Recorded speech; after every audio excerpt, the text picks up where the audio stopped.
T'es-tu déjà senti prisonnier de tes propres pensées, comme si une voix intérieure te répétait que tu ne peux pas avancer?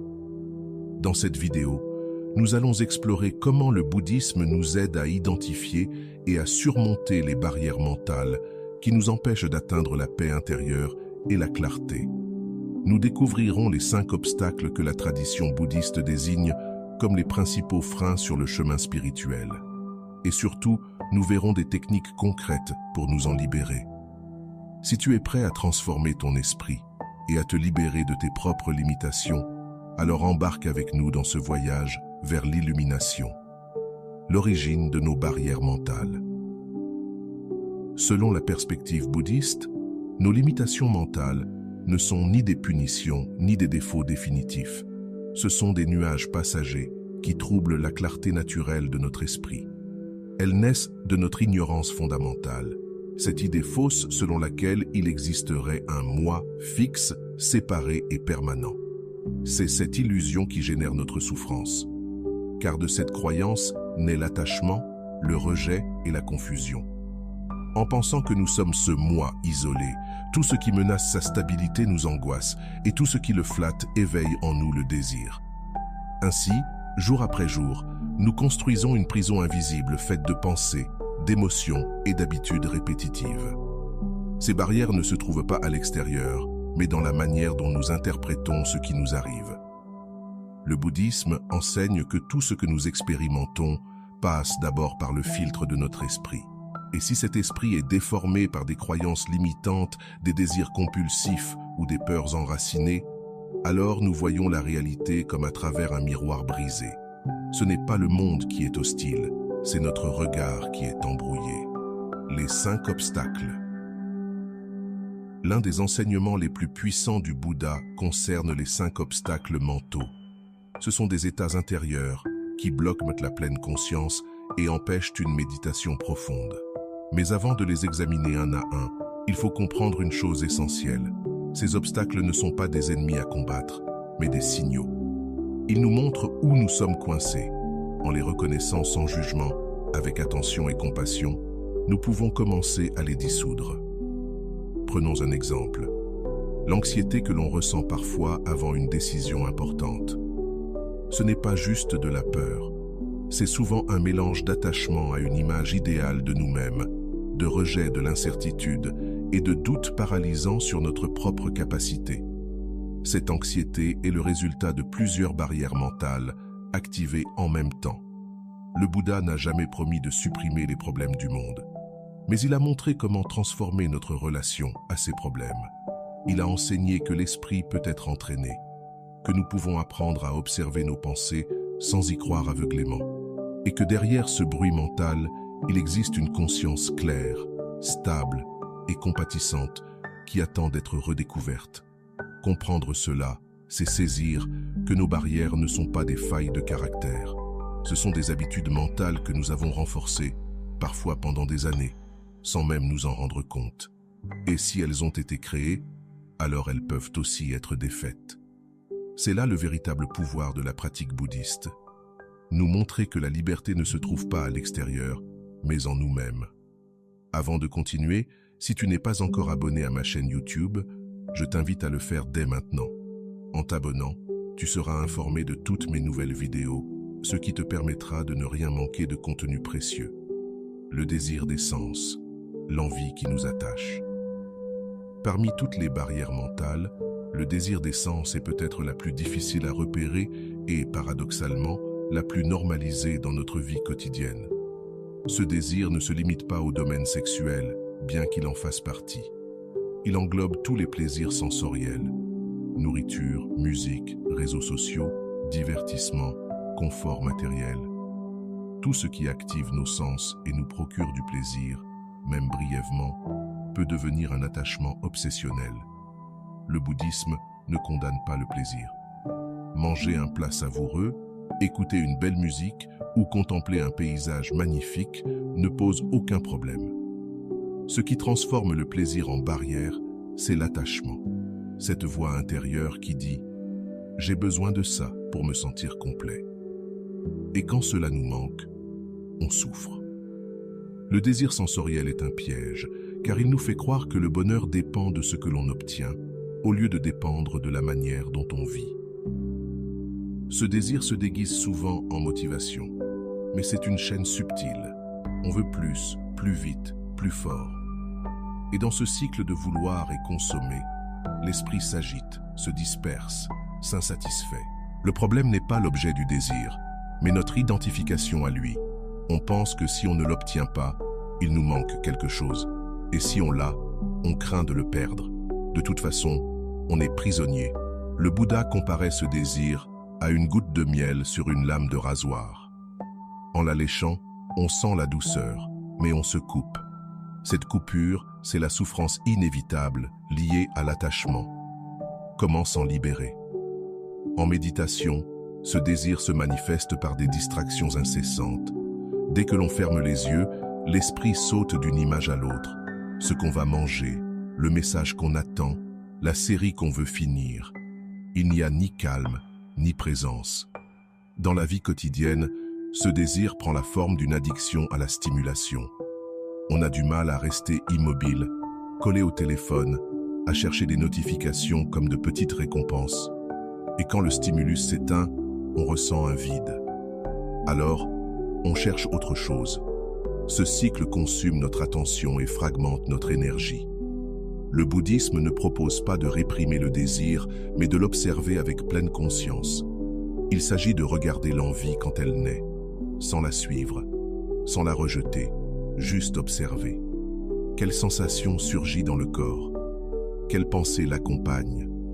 Que se passe-t-il quand je ne lui donne pas ce qu'elle veut? En voyant clairement comment le désir se construit, son pouvoir diminue. En parallèle, on cultive une qualité opposée, la satisfaction. Apprécier ce qui est déjà là, ce que nous sommes déjà. Ressentir de la gratitude pour les choses simples, une gorgée d'eau, une respiration profonde, la chaleur du soleil. Ces moments vécus en pleine conscience ne créent pas d'attachement. Ils libèrent, car ils ne dépendent de rien d'extérieur. Ce n'est pas nier les plaisirs du monde, mais se libérer de la souffrance qui vient du fait de dépendre d'eux. Cultiver le contentement ne signifie pas se résigner à peu, mais trouver la plénitude dans l'essentiel.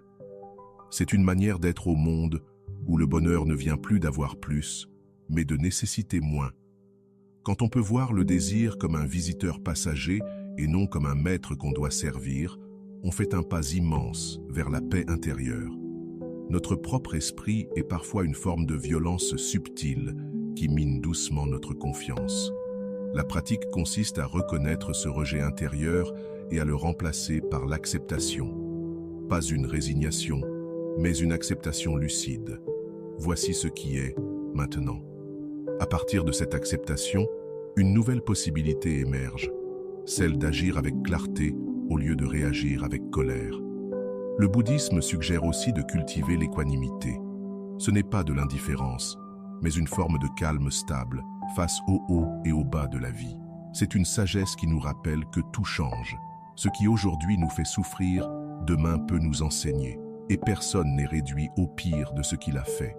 Lorsque nous lâchons la malveillance, nous ne nous libérons pas seulement nous-mêmes, nous ouvrons aussi un espace pour que les autres puissent changer, pour que nos relations guérissent, pour que la vie recommence à circuler, sans le filtre du ressentiment, paresse et léthargie. Activer notre énergie intérieure. La paresse, le découragement, la lourdeur mentale, le manque de motivation, l'envie de ne rien faire, nous avons tous connu cela. Mais ce n'est pas juste de la fatigue physique. C'est une sorte de brouillard intérieur qui éteint notre enthousiasme, nous pousse à remettre à plus tard, nous coupe du moment présent. Dans le bouddhisme, cette barrière mentale est connue sous le nom de paresse et léthargie.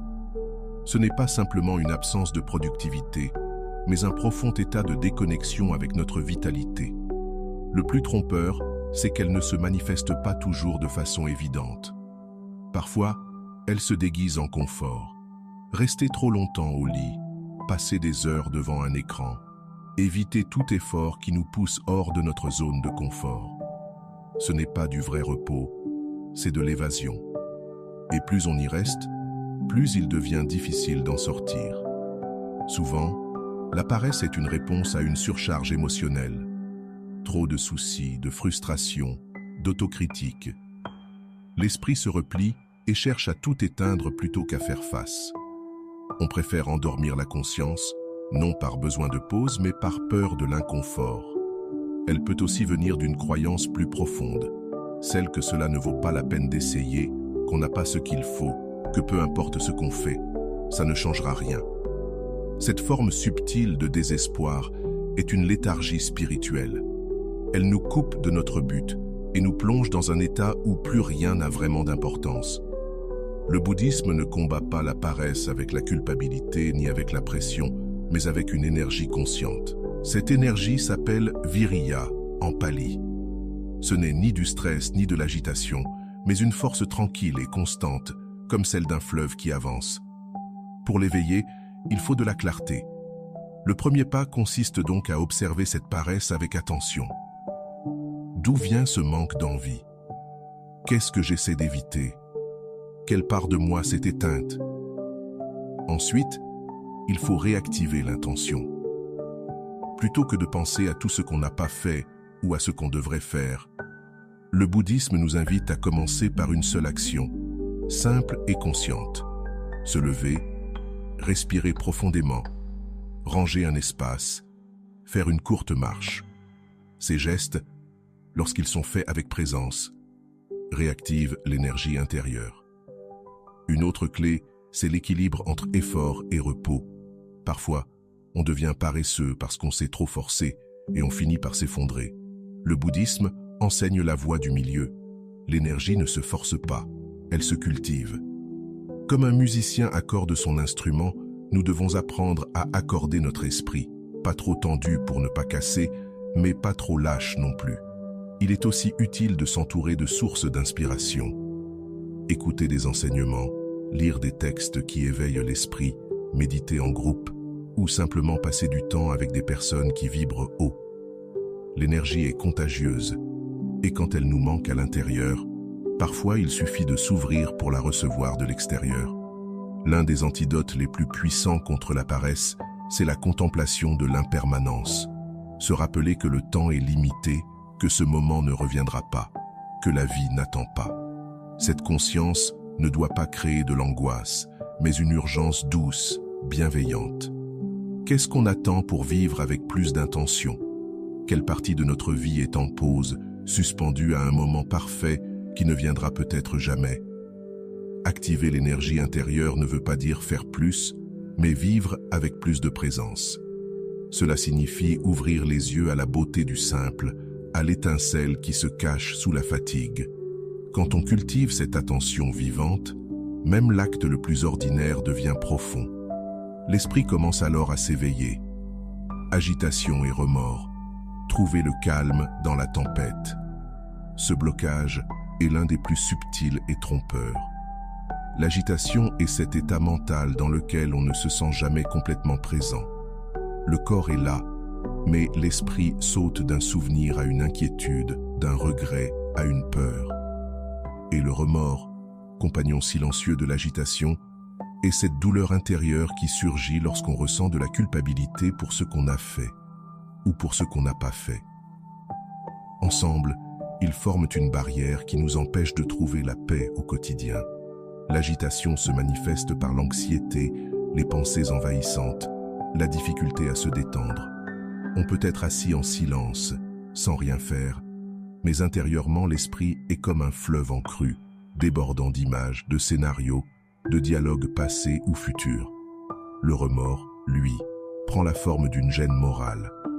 On sait qu'on a mal agi, qu'on a été négligent, qu'on a blessé ou omis quelque chose d'important.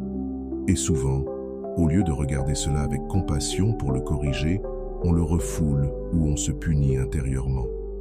Le bouddhisme propose une vision profonde et guérissante de ces deux perturbations.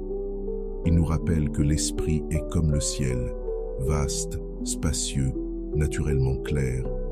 Mais quand il est agité ou entaché par le remords, cette clarté se voile. Elle n'est pas détruite, seulement recouverte, comme les nuages ne détruisent pas le ciel. Ces émotions ne détruisent pas notre essence, elles ne font que l'obscurcir temporairement. Une erreur fréquente face à l'agitation est de lutter contre elle. On tente de forcer le calme, de bloquer les pensées, de s'obliger à la tranquillité. Mais cette lutte ne fait que renforcer le trouble. Le chemin bouddhiste suggère autre chose. Observer l'agitation comme une vague. Ne pas lui résister, ne pas la suivre, juste la laisser passer. Ressentir comment elle bouge dans le corps, quelles émotions l'accompagnent, quels souvenirs l'activent. Quand on cesse de la combattre, elle commence à perdre de sa force. L'agitation naît souvent de la peur, peur de perdre le contrôle, peur de l'échec, peur de ne pas être assez. Voilà pourquoi une pratique essentielle est la confiance. Faire confiance qu'on n'a pas besoin de tout contrôler, qu'on peut traverser l'incertitude sans s'effondrer, que la paix ne se commande pas, elle s'autorise. Le remords, lui, se travaille avec honnêteté. Le bouddhisme insiste sur l'importance d'une réflexion éthique quotidienne, pas pour se flageller, mais pour reconnaître avec clarté où l'on s'est éloigné de nos valeurs. Si nous avons blessé quelqu'un, agi avec égoïsme ou distraction, la première étape est de le reconnaître sans défense, puis, si possible, réparer. Et enfin, s'engager à agir avec plus de conscience. Ce processus ne nous affaiblit pas, il nous renforce. Car au lieu de rester prisonniers du passé, nous le transformons en apprentissage. Il est aussi fondamental de cultiver le pardon. Se pardonner de ne pas avoir su faire mieux, de ne pas avoir été plus éveillé, d'avoir chuté dans de vieux schémas. Comprendre que chacun est en chemin, que l'éveil n'est pas une ligne droite, mais un sentier plein de détours, de chutes et de redirections. Le pardon nous libère. Il n'efface pas ce qui s'est passé, mais il nous permet d'avancer sans porter ce poids émotionnel. Une pratique puissante contre l'agitation et le remords est la méditation sur la respiration. Revenir encore et encore à l'acte simple d'inspirer et d'expirer. Cette pratique n'essaie pas de fuir l'esprit, mais de l'ancrer dans le présent. Chaque souffle devient un refuge, un point de retour, un rappel que dans ce moment précis, nous sommes en sécurité, que nous n'avons pas besoin de résoudre toute notre vie maintenant, juste être ici. Et ainsi, à chaque respiration, nous construisons un esprit plus stable, un esprit qui ne se laisse pas entraîner par chaque pensée, qui ne vit plus sous la pression de la culpabilité, ni épuisé par l'anticipation. Un esprit capable de voir avec clarté, de ressentir avec ouverture et d'agir avec liberté. Doute. Cultiver la confiance sur le chemin. Dans le bouddhisme, le doute n'est pas n'importe quel type de doute.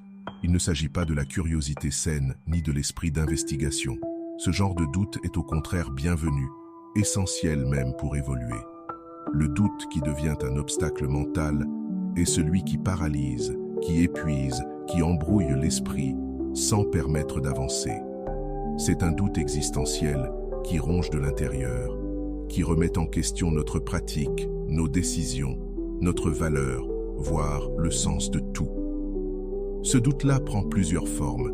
Et si ce chemin n'était pas le bon? Et si je ne changeais jamais? Et si je perdais mon temps? Et si je n'étais pas assez bon pour ça? Et si je ne faisais pas bien les choses? Ce doute agit comme un brouillard qui obscurcit la confiance, qui coupe la connexion à notre intuition et nous fait dépendre de validations extérieures. Ce n'est pas un doute qui cherche des réponses, mais plutôt des excuses pour ne pas avancer. Le Bouddha connaissait bien cet obstacle. Il a enseigné que le doute est l'un des 5 obstacles mentaux les plus puissants. Pas parce qu'il est plus fort que nous, mais parce qu'il peut nous arrêter, sans même nous pousser. Le doute murmure. Il n'y a pas urgence. Tu le feras plus tard. Peut-être que tu n'es pas prêt. Les autres y arrivent, mais pas toi. Il nous convainc de rester sur le rivage sans même tenter de traverser. Souvent, le doute naît d'une déconnexion avec l'expérience directe. On lit, on écoute, on pense, on analyse, mais on oublie de vivre profondément. C'est pourquoi l'antidote bouddhiste n'est pas d'avoir une foi aveugle, mais une confiance fondée sur la pratique. quand on s'assoit pour méditer, ne serait-ce que 5 minutes, et qu'on observe comment l'esprit évolue, comment le corps s'apaise, comment les pensées naissent et se dissolvent, alors on commence à faire confiance, pas à une théorie, mais à sa propre capacité d'éveil. Dans le bouddhisme, la confiance n'est pas une croyance extérieure, c'est une force intérieure qui se cultive par la répétition de l'expérience. Plus tu pratiques, plus tu appliques les enseignements dans ta vie réelle, plus tu découvres qu'ils fonctionnent. Ta conscience change, ton cœur s'ouvre, tu expérimentes des instants de clarté. Et même si le doute revient, il n'a plus autant de pouvoir, car tu as vu de tes propres yeux que ce chemin contient une vérité. Une autre source majeure de doute est la comparaison. On regarde d'autres pratiquants, des maîtres, des gens qui semblent plus avancés, et on pense qu'on n'y arrivera jamais. Mais le bouddhisme n'est pas une compétition. Chaque chemin est unique, chaque processus est différent. L'éveil n'est pas un lieu à atteindre, mais une manière d'habiter le présent en pleine conscience. Le doute se nourrit aussi d'attentes irréalistes. Croire que méditer, c'est faire le vide, que la spiritualité exclut toute colère, que progresser, c'est ne jamais trébucher. Et comme rien ne se passe ainsi, on commence à croire que quelque chose ne va pas. Mais ce n'est pas le chemin qui échoue. Ce sont nos lunettes d'exigence qui nous trompent. C'est pour cela que le bouddhisme insiste sur la patience. C'est une qualité essentielle pour développer la confiance. En période de doute, il est vital de s'entourer de bons amis spirituels, de personnes qui nous inspirent, nous écoutent sans jugement et nous rappellent ce que nous avons oublié. La communauté ou sangha est l'un des 3 piliers du chemin bouddhiste. Non pas parce qu'on dépend des autres, mais parce qu'en bonne compagnie, il est plus facile de se souvenir de qui l'on est. Écrire peut aussi beaucoup aider. Mettre ses doutes sur papier, les sortir de la tête et les observer à distance. Parfois, il suffit de les écrire pour qu'ils perdent de leur force. Un doute non exprimé devient un écho, mais un doute reconnu peut se transformer en porte. Enfin, le bouddhisme nous invite toujours à revenir à l'essentiel. Quand l'esprit est confus, quand tu ne sais plus si tu dois continuer ou pas, quand tout semble incertain, reviens à la respiration, à cet instant où tout se simplifie, à ce moment où il n'y a plus de questions ni de réponses, seulement la vie qui se manifeste. C'est là, dans ce plus simple, que se cache la sagesse. Et lorsque tu fais confiance à cet instant, même une seule seconde, le doute perd du terrain. Parce que tu n'as plus besoin que tout soit résolu. Tu as juste besoin d'être ici, avec ce qui est. Marcher, pas après pas. C'est ça, la vraie confiance. Stratégie bouddhiste pour surmonter les obstacles. Une fois que nous avons compris les obstacles mentaux qui nous empêchent d'avancer, le désir sensuel, la mauvaise volonté, la paresse, l'agitation et le remords, ainsi que le doute, une grande question se pose. Comment les surmonter? Quelles sont les ressources concrètes offertes par le bouddhisme au-delà des simples enseignements conceptuels? Que faire quand on est en plein dans l'un de ces états et qu'on ne parvient pas à en sortir? Le bouddhisme ne propose pas de forcer l'élimination de ces obstacles. Il ne les considère pas comme des ennemis à abattre, mais comme des nuages qui se dissipent lorsque la conscience devient claire. L'approche n'est pas agressive, elle est compatissante. Il s'agit de créer une nouvelle relation avec l'esprit, ne plus s'identifier à tout ce qui apparaît, mais apprendre à l'observer avec équanimité. Cela commence par un outil central, l'attention pleine, ou sati. C'est la capacité d'être présent sans juger. Il ne s'agit pas de contrôler l'esprit pour ne plus penser, mais d'être si attentif à ce qui se passe en soi et autour de soi que les pensées perdent leur pouvoir automatique. Dans cet état de présence, on peut voir comment naît le désir, comment apparaît la colère, comment la confusion s'installe. Et en observant cela sans réagir, on commence à affaiblir ces états. Une technique importante enseignée par le Bouddha est l'observation consciente des 5 obstacles pendant la méditation, non pas pour les éviter, mais pour les reconnaître dès qu'ils apparaissent. Si tu penses à la nourriture, au plaisir, à la distraction, c'est le désir sensuel. Si tu ressens du rejet ou de l'agacement, c'est de la mauvaise volonté. Si tu as de la somnolence ou un brouillard mental, c'est la paresse. Si tu es nerveux, préoccupé ou rongé par la culpabilité, c'est l'agitation. Et si tu ressens que rien n'a de sens, que tu n'es pas fait pour ça, c'est le doute. Nommer l'obstacle lui enlève déjà une partie de son pouvoir. C'est comme allumer la lumière dans une pièce sombre.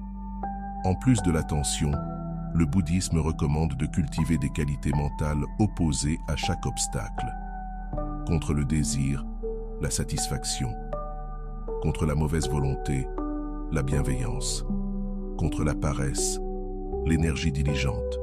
Contre l'agitation, la tranquillité. Contre le doute, la confiance fondée sur l'expérience. Il ne s'agit pas de forcer ces états, mais de les nourrir petit à petit par une pratique régulière et consciente. Une méthode particulièrement puissante pour cela est la méditation sur les 4 fondements de l'attention: le corps, les sensations, l'esprit et les phénomènes mentaux. En observant le corps, on perçoit les manifestations physiques du désir ou de la paresse. En observant les sensations, on détecte les attachements ou rejets liés à la colère ou à l'agitation. En observant l'esprit, on voit sa qualité du moment. Est-il distrait, calme, agité, endormi? Et en observant les phénomènes mentaux, on identifie les structures, les schémas, les causes. Cette pratique n'est pas théorique. Elle est profondément transformatrice. Une autre stratégie essentielle est la réflexion contemplative. Penser régulièrement à l'impermanence, à la nature de la souffrance, au karma, à la possibilité d'éveil. Ces réflexions ne sont pas des idées abstraites, mais des rappels puissants de ce qui compte vraiment. Quand tu ressens de la paresse, pense, la vie est brève. Ai-je vraiment envie de remettre à plus tard mon éveil? Si tu ressens de la colère, qu'est-ce que je gagne à alimenter ce feu? Si tu es dans le doute, qu'est-ce que mon expérience m'a déjà montré du contraire? Le soutien de la communauté spirituelle est aussi crucial. Pratiquer seul a de la valeur, mais pratiquer avec d'autres qui partagent nos doutes et aspirations rend le chemin plus léger. Partager ce qu'on ressent, écouter les autres, méditer ensemble, recevoir des conseils, tout cela brise l'isolement mental. Et il y a encore quelque chose, l'humour. Même si ce n'est pas une méthode formelle, de nombreux maîtres bouddhistes l'utilisent comme antidote à l'ego et au drame intérieur. Apprendre à rire de nos propres pensées, de nos contradictions, de nos nœuds mentaux, c'est une manière puissante de désactiver le sérieux avec lequel on vit nos souffrances. Pas pour les nier, mais pour nous rappeler que la pensée exagère souvent. Au fond, le chemin bouddhiste ne demande pas la perfection, il demande de la persévérance. Revenir encore et encore à la pratique, à la respiration, au moment présent. Peu importe combien de fois tu tombes dans les obstacles, ce qui compte, c'est combien de fois tu te relèves. Avec un regard plus clair, un cœur plus doux, une intention plus forte. Et rien que cela, c'est déjà la libération. Intégrer la sagesse dans la vie quotidienne. Après avoir exploré en profondeur chacune des barrières mentales que le bouddhisme nous invite à reconnaître et à traverser, une question essentielle demeure: comment intégrer toute cette sagesse dans notre vie de tous les jours? Car le véritable défi ne se trouve pas uniquement dans la méditation formelle, mais surtout dans les instants ordinaires, les conflits familiaux, les décisions au travail, la solitude, la routine, les petits gestes où l'esprit s'exprime sans filtre. Le bouddhisme nous rappelle que la pratique n'est pas séparée de la vie. La vie elle-même est la pratique.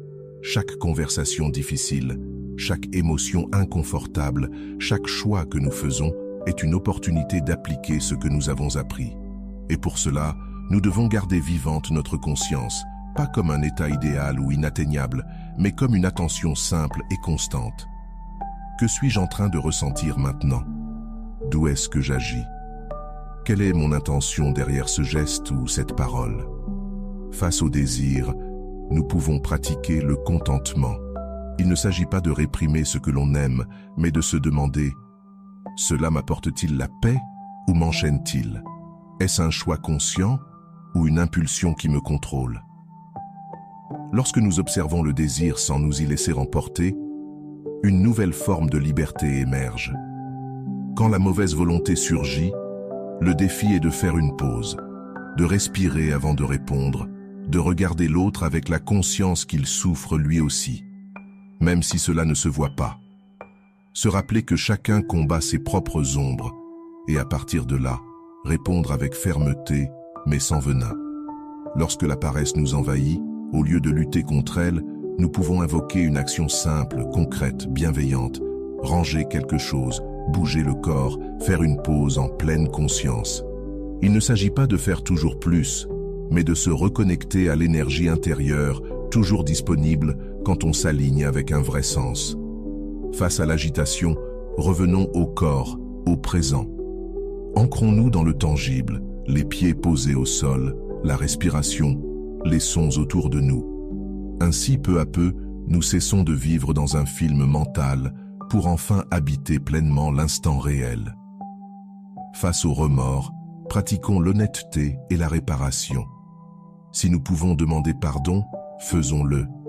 Si nous pouvons changer quelque chose, changeons-le. Et si ce n'est pas possible, alors accueillons-nous avec compassion, car échouer fait aussi partie du chemin. Et quand le doute survient, respirons, observons. Est-ce un doute qui cherche la vérité ou un doute qui évite l'action? Si c'est ce dernier, laissons-le passer comme un nuage, car la confiance ne s'impose pas, elle se cultive. Chaque jour est une nouvelle opportunité de s'éveiller. Il n'est pas nécessaire d'être un être illuminé pour vivre avec conscience. Il suffit d'avoir l'intention, la pratique et la présence. Peu importe combien de fois nous tombons dans les mêmes obstacles, ce qui compte, c'est qu'à chaque fois, nous nous relevons plus vite, nous souffrons moins, nous comprenons davantage. C'est cela, la beauté du chemin bouddhiste. Il ne repose pas sur des dogmes, mais sur l'expérience. Il n'exige pas la perfection, seulement la sincérité. Il ne cherche pas à fuir le monde, mais à l'habiter avec un regard nouveau, plus libre, plus compatissant, plus lucide. Merci de nous avoir accompagnés dans ce voyage au cœur du bouddhisme et des barrières mentales. Si ce contenu t'a été utile, si quelque chose a résonné en toi ou t'a apporté une nouvelle perspective, je t'invite à t'abonner à la chaîne. Ici, nous continuerons à explorer ensemble ce chemin de transformation intérieure. Et j'aimerais beaucoup lire en commentaire. Quel est l'obstacle que tu reconnais le plus dans ta propre vie? Quelles sont les stratégies que tu utilises pour le traverser? Ton expérience peut aussi en inspirer d'autres. Continuons d'avancer, ensemble. Un pas à la fois, une respiration à la fois.